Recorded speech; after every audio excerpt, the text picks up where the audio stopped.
sama viðtalinu búin að tala ferðamennsku og orku. Finn Beck og Jóhannes Þór Skúlason. Bara tveir aðal. Já. Annar framkvæmdastjóri Samorku, það að segja Finnur, og hinn framkvæmdastjóri Samtaka ferðaþjónustunnar. Þetta eru menn sem vita allt þetta. Já. Og mér fannst alveg ástæði til þess að ræða við eitthvað annað en sjávarútveg og landbúnað. Ég er sammála því. Mér finnst það skemmtilegt. Já. Lærðu eitthvað á þessu?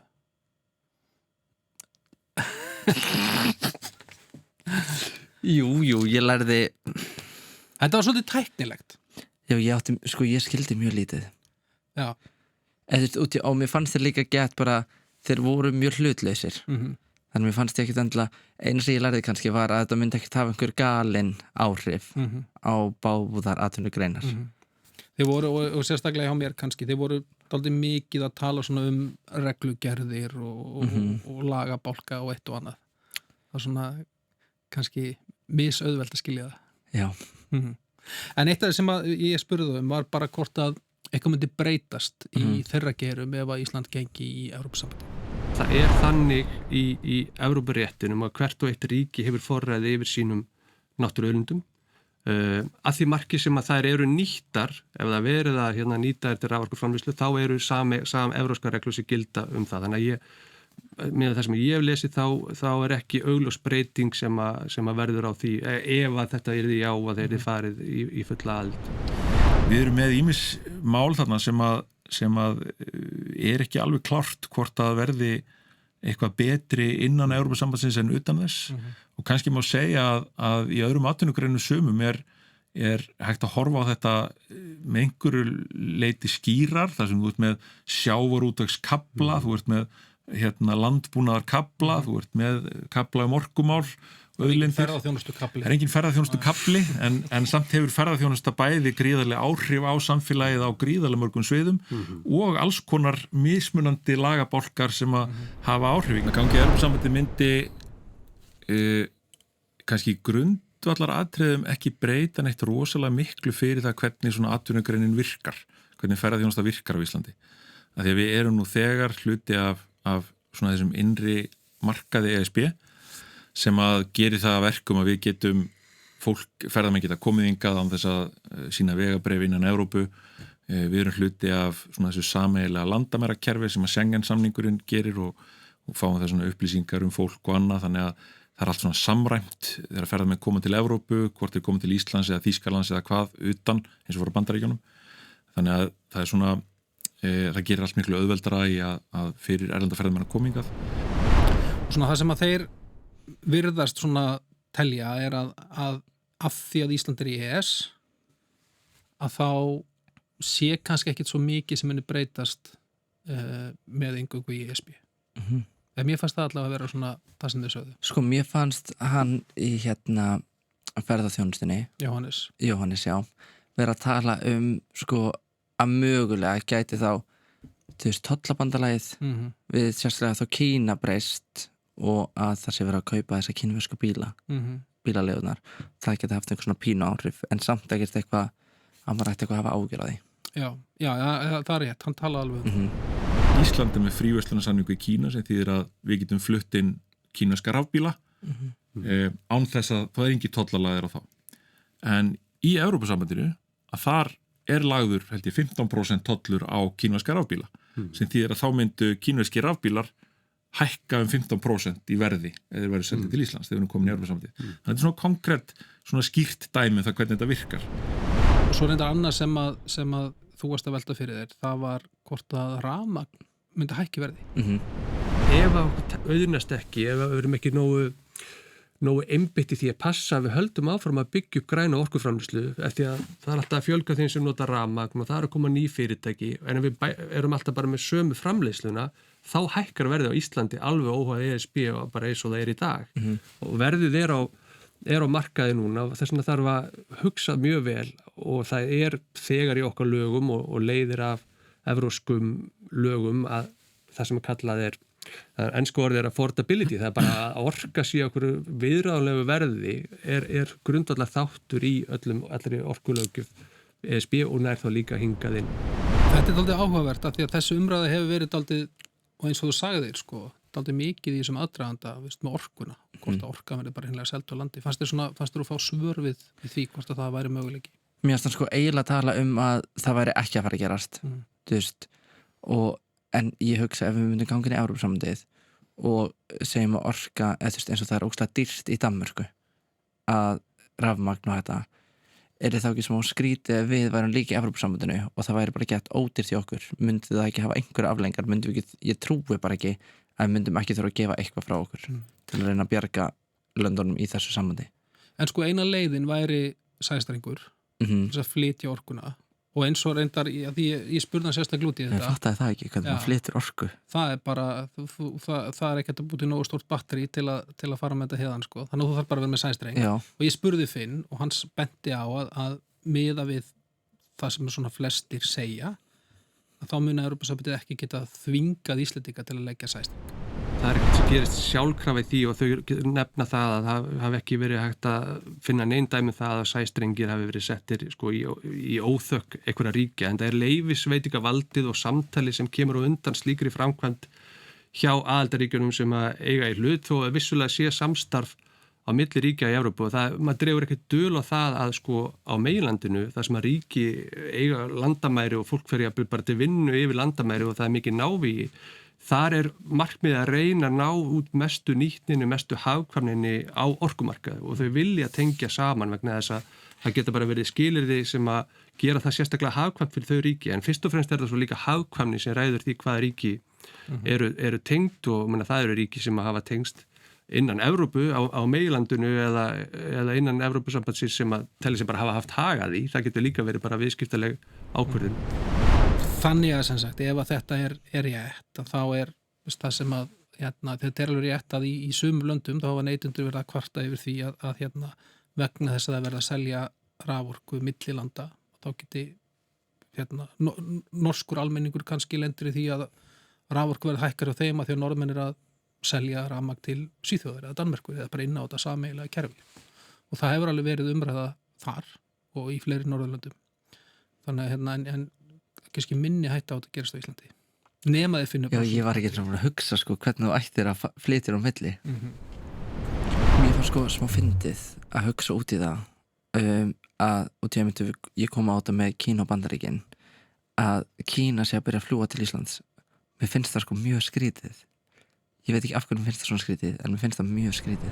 Og það er í rauninni kínverska ríkisflugfélagið Air China sem að í rauninni ákveður að byrja að fljúga til Íslands og vegna þess að þeir telja það sem þar stjórna að það sé góð viðskipta ákvörðun og Kína hefur svona verið mjög jákvætt í því að efla viðskipta tengsl við Ísland bara almennt og kínverska ríkisflugfélagið er augljóslega því stýrt af kínverska ríkinu þannig að það hefur nú eitthvað með þetta að gera líka. Þetta er búið að vera eitthvað sem að kínverska sendiráð á Íslandi hefur til dæmis talað alveg frá því 2018-19 að það sé áhugi fyrir. Jóhannes náttúrulega fórdaldið vel yfir þetta sko, að fannst mér. Já, hann gerði það sko. Tala við þig.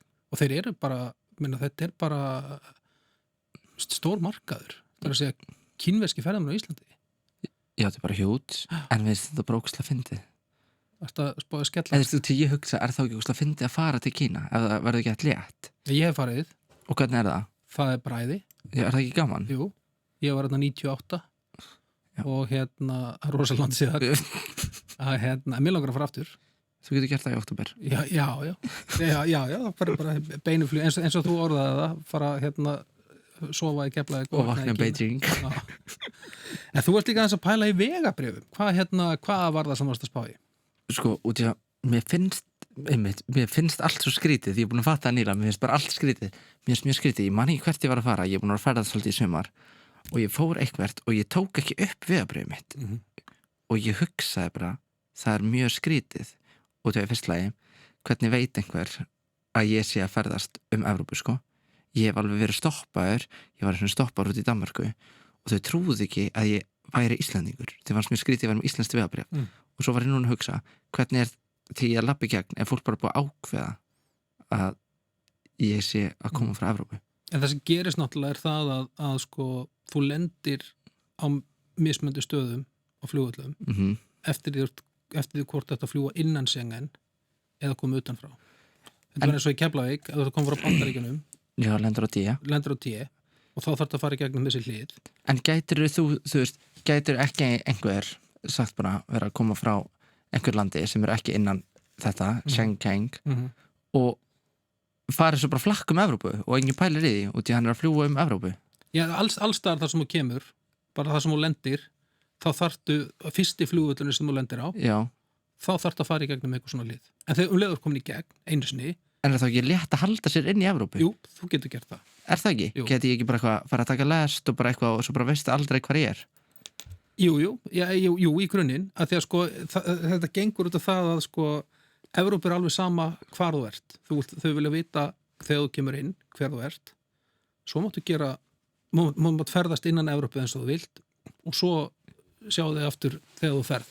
Já, er þetta ekki hættulegt? Ég veit það ekki virðist það vera. Ég veit ekki, mér finnst þetta eitthvað grunnsamlegt allavega. Ég hef á tilfinningu að þú vilja þessi bara fylgst með okkur aðeins betur. Já, þetta er eitthvað, já. Já, þetta var svona, mér varst áhugavert að því að eins og við sagðum, sko, þetta eru 2 geirar, orkugeirin og ferðamannageirin. Af hverju ákveða að taka þá saman?